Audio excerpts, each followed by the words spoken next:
tugiye kurwanda intambara gufata ugwiyomekeho ibi ntara ya 27 ya RDC Repubulika ya Demokarasi ya Kongo ni uguca umutekano muke muri iki gihugu cyacu. Iki turaje ishinga ni ugukuraho uyu mugabo Paul Kagame. Mumumbwirire Kagame si mutinya, nzamucisha ibiganza byanjye, mumubwire rwose.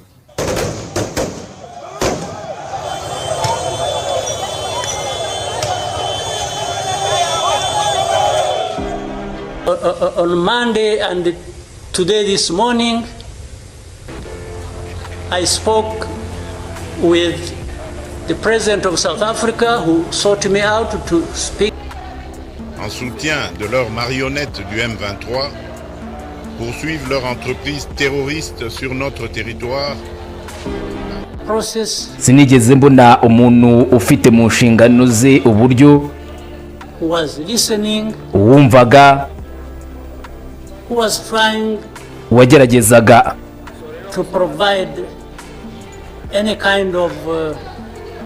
gufasha uburyo bwo gushaka imiyoboro cyangwa se kuzana umuyoboro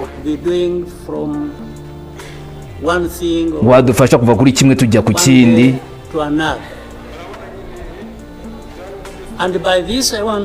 Kubw'ibi rero ndashaka kubaza nanone nk'umuryango wa Afurika y'Uburasirazuba,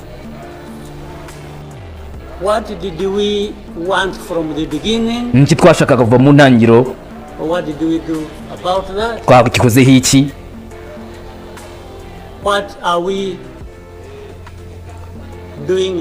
turi gukora iki ubu ngubu,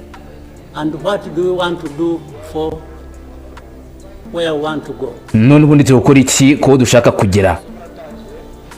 Because exactly like President Sami has mentioned, rero bitewe nuko nkuko Perezida Sami yabigarutseho, if it is talking about problems and defining them and niba ari ukuvuga ku bibazo no kubisobanura, I think we have been very eloquent. Biragaragara ko twaba twaratakaye cyane. We have talked about all kinds of things. Twavuze kuri byose bishoboka. But when do we match what we are saying and what we are doing? None ni gute tuzahuza ibyo tuvuga n'ibyo dukora, so that we get to what we want, kugira ngo tugere ku cyo dushaka kugera. Ibyo bizagerwaho cyane. Ntabyo nigeze mbona. President, I asked last time in our meeting, Perezida namubajije ubushize mu nama yacu heruka, where is East African community, or does it exist? Mbese umuryango wa Afurika y'Uburasirazuba uri hehe? Mbese ubundi ubaho? And exists for what? None ubereyeho iki? By the way, even now the person or the country we are talking about is n'aka kanya ku kihugu turimo kuvugaho aka kanya ntabwo kigeze kitabira uko kanya turimo kuganira.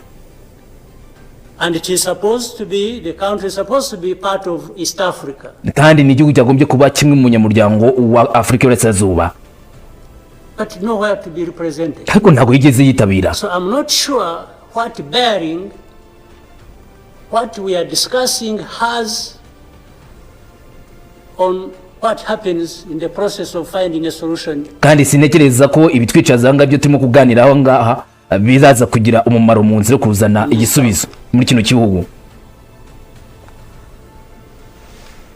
I remove. Ndikomereje. The conflict amakimbirane that was created yaremwe from the time mu gihe East African community dufite Afurika y'Uburasirazuba get involved in trying to help, aho umuryango winjiyemo kugira ngo ufashe muri Kongo, and later on when the East African force was trying its best and ariko byaranze nubwo ingabo z'umuryango wa Afurika y'Uburasirazuba zari zagerageje we are seeing progress kugira ngo zizane amahoro, aho zabonaga uburyo Tshisekedi decided they are not doing what he wanted. Yahise avuga ngo abangaba bari gukora ntago ari kuri icyo ashaka ko bakora, and went to SADC. ahita ajya muri SADC. SADC agreed they would come and do what he wanted. Sadek iremeza ngo tuzaza dukora ibyo uyashakaga, and sent everybody else packing. Noneho wereza buri muntu wese n'ibyo apakiye byose. And that we complied. Ibyo twabivuzeho kept quiet. Kandi biracecekwa. What really did we expect? None mu byukuri twebwe dutekereza iki? Niki twifuza? To come out of this. Niki dutekereza cyangwa se niki tubona kigomba kuva muri ibyo ngibyo byose? Now, rero worse still, uko byari biri, I think even in East Africa itself, ndatekereza ko muri Afrika y'Uburasirazuba bwaho twe bwacu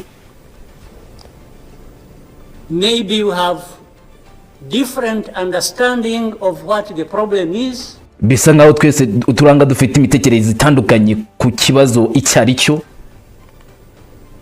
And we have never come together to agree or even disagree. Nta nubwo twigeze duhurira hamwe rero ngo tubyemeranyeho cyangwa se twe kubyemeranyaho.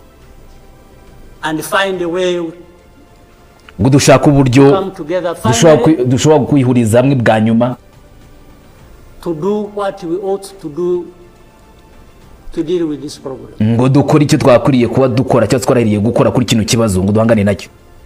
Or cyangwa se we simply decided twafashe imyanzuro byoroheje each country buri gihugu to move on its own ngo kizakura mu buryo bwacyo with a different agenda mu buryo butandukanye arising out of involvement or whatever in ari kwinjira muri kino kibazo cyo muri Kongo cyangwa se Congo, and that was enough. Kandi ngibyo byari bihagije. Your interests were catered for by Tshisekedi. Nimba wungukira mu kuba ukorana na Tshisekedi, that was fine. Ibyo byaba ari byo ntacyo bitwaye. Niba the others interests abandi nabinyungu zabo nabo zitaweho nazo zititaweho. You can imagine therefore ushobora gutekereza ngo mbese ibyo ni ibiki out of that kind of situation. None muri byo havamwe iki? We are on one hand assuming or pretending we are coming together over kurundi ruhande ngo turimo gushaka uburyo bwose twakorera hamwe ngo an issue and trying to find duhangane n'iki kibazo turebe uburyo ko twazana igisubizo.